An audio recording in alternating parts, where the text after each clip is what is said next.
How you can project manage a stone built project and save thousands of pounds. Hi, I'm Thomas Fitzpatrick, and today I'm going to show you how you can easily manage your stone built project and save thousands of pounds by implementing two simple strategies. Firstly, we are going to view a standard set of plans that you might receive from your architect. Here we have the original floor plans, and here we have the original elevations. Both drawings are standard black and white. The first strategy that will save you thousands of pounds is to have a document produced which is known as a bill of quantities. A bill of quantities is produced by creating a list of all the stone items required for your job.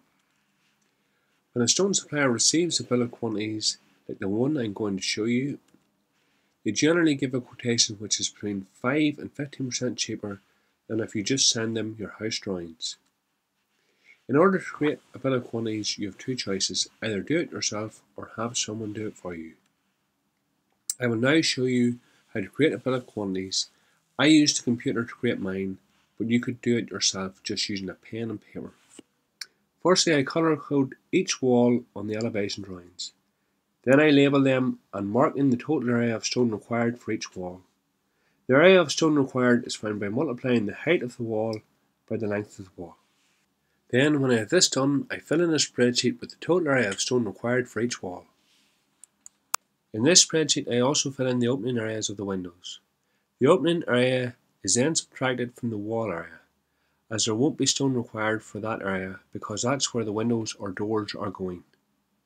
When we subtract the opening sizes in each wall, this gives us the total stone quantity required for that wall. We do this for each wall, and then we calculate the total area of random stone required. This is a spreadsheet that has a sample cost filled in by a stone supplier. The next thing we do is create a list of dressed stone required. For this example, we have created a list of windowsills and provided drawings. There are two types of windowsills required for this house. Windowsills being fitted in the stone areas, as listed here, and then we have windowsills being fitted in the plastered area, as listed here, and we give all window reference numbers, which are also on the plans, and we give the lengths of the sills and the quantities at that length. We also then provide any other drawings such as chimney caps, and again we provide a list of the reference areas, and we have these marked on the plans also. We have the stone type, the finish, and the quantity, and then obviously this is just a sample again filled in by a supplier. And we have the full drawings here, and we mark on the finishes on all of our drawings and the sizes. When you send such a detailed bill of quantities to a stone supplier, not only do they generally give a quotation which is 5 to 15% cheaper than if you just sent your house plans, but also they give you a quotation as opposed to an estimate, and believe me, there's a very big difference. A quotation gives the supplier very little room to increase the final price, whereas an estimate can leave great gaps and the price can change drastically when it comes to actually placing your order. Apart from saving you money, another major advantage of having a detailed bill of quantities like this is that each stone supplier gives you a price for the exact same items. Often when you send your plans only, estimates come back to you in different formats, which are very difficult to interpret and can change considerably from supplier to supplier. I know from experience that sending a bill of quantities to stone suppliers has got me up to 15% savings in the past. For example, on one job I was project managing, the stone costs were estimated to be $42,000 when I had just sent the plans to the supplier to get a price. About 4 weeks later, I sent in a detailed bill of quantities under a different project name, and the new price came back as a quotation as opposed to an estimate, and it was just $37,500, a total saving of £6,500. We will now look at the second simple strategy that will help you save more money and also make your life much easier when it comes to managing the labour cost. When employing stonemasons to build the stone, there are many things you must look out for in order to protect yourself. From skullduggery techniques which are sometimes used by unscrupulous tradesmen, there are many trustworthy stonemasons out there, but in my experience you could have a 1 in 5 chance of getting one who does not satisfy every criteria.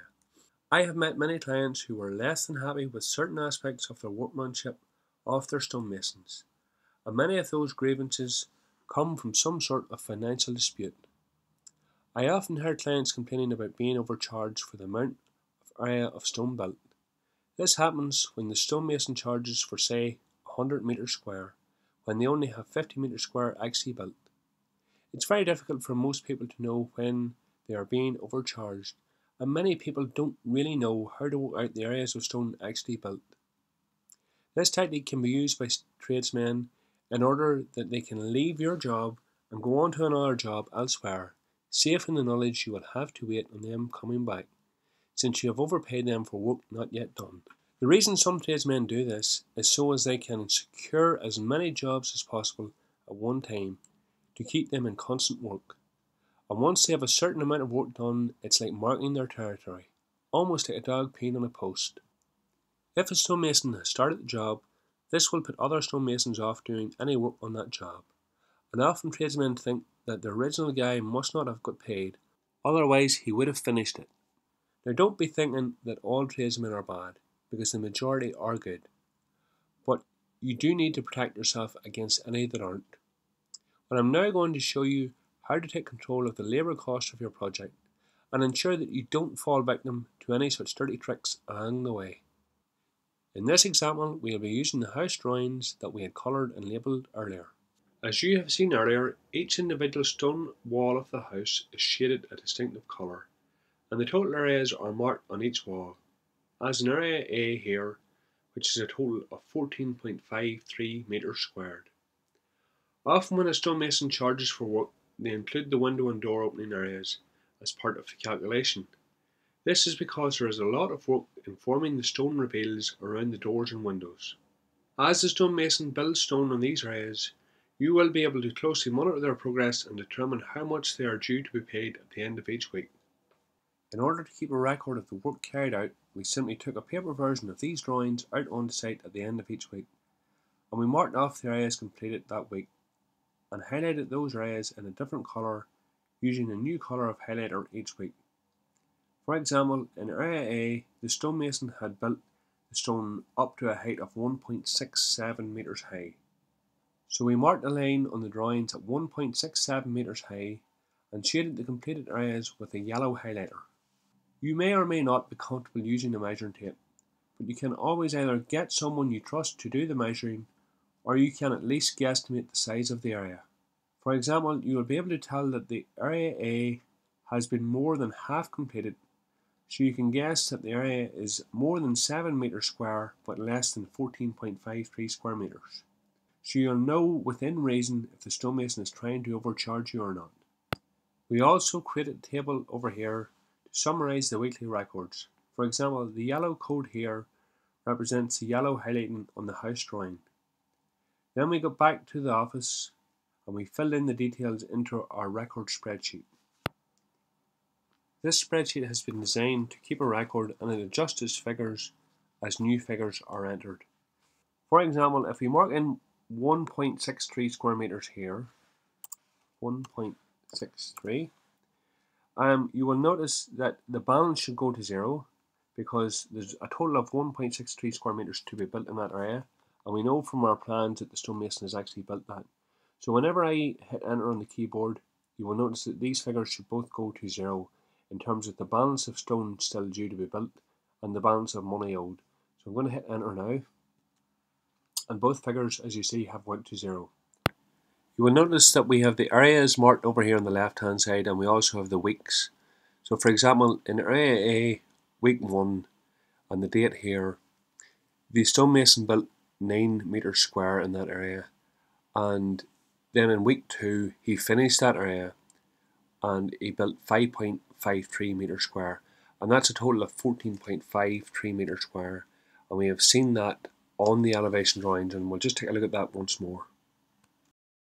So here, for example, we have area A and it's 14.53 metres square. Now that particular system is worked for each stone wall in the house, and the spreadsheet corresponds, the letters on the spreadsheet correspond with the elevation drawings. Now on up at the top of the spreadsheet here, we have the overall total labour, and we know that's a quotation, and that's the amount of money it's going to cost to have the stone built. We have here the total paid to date in blue, and we have the balance still due in red. Now if I change this figure here back to 0, just as an example, and you watch these two figures here, the balance still due and the total paid to date, these figures will change accordingly. So I'm going to put 0 in here and hit enter, and just watch these two figures here please. And those figures have adjusted accordingly, saying that the balance still due is 15,373 and the total paid to date is 2,605. Now if we change that back to 1.63 and we enter that figure, you will notice that the balance still due will decrease and the total paid to date will actually increase. This is extremely handy for being able to see at a glance just how much money you have paid to date and how much money you still owe at any given point in your project. This is an excellent way to keep control of your budget, and you can adopt this system for any of the other trades on your project. A downloadable copy of this presentation plus the Excel spreadsheet templates are available free from our website at www.castlefortconsultants.com. Here you can also get access to other powerful resources which will really help you out in your stone build project. There's a link to this website just below this video, or you can access it by typing in www.castlefortconsultants.com.